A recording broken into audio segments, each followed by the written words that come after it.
c'est qu'ils affichent des statuts qui ont aucune connotation sociopolitique. L'été dernier, j'avais pris une pause là, de publication polémique. Alors, il y avait à peu près juste des photos de vacances ou des statuts sur les activités le fun que je faisais avec des amis.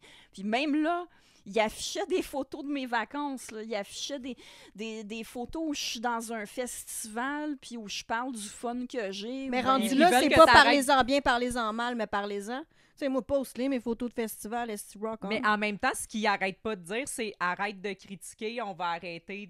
Mais quand tu poses des photos de vacances, c'est pas arrêter de critiquer, ça? Ben, c'est ça. L'été dernier, j'avais pris pas mal une pause. Ben, j'étais en vacances. Je faisais autre chose. Ils n'ont pas arrêté de partager des captures d'écran de ce moi, que je trouve fais. ça quand même Toi, cool. ça te dérange pas? Ben non, c'est, Non, je me fais sentir comme si je passais dans t'es 7 important. jours. Là. Ben oui, je suis Véronique Cloutier. Est-ce que tu mettais mes photos, man?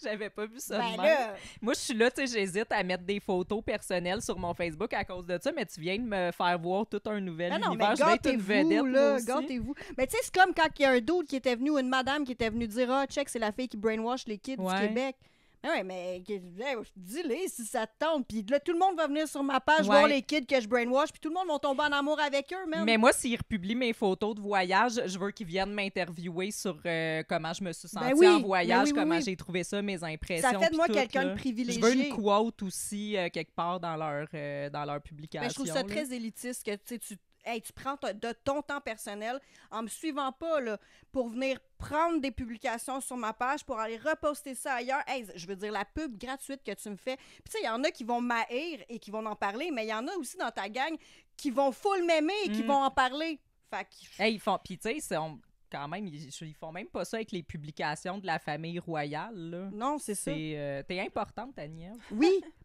oui. Ben, on a invité une vedette aujourd'hui. Notre égal. Oui. Ah, là, je suis flattée.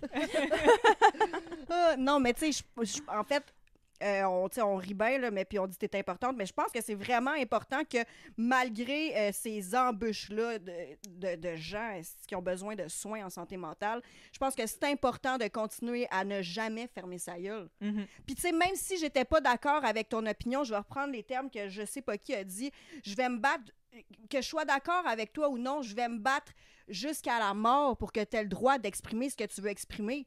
Puis au pire, on va débattre. Puis au pire, si ton discours me plaît pas, je vais décalisser, là. Puis moi, je vais en profiter pour paraphraser John Stuart Mill, qui est un philosophe ultra important dans les fondements philosophiques du droit à la liberté d'expression.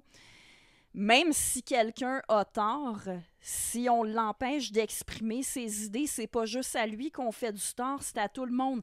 Parce que quand on le laisse exprimer ses idées, ça donne l'occasion de lui répondre, de comprendre pourquoi il a tort.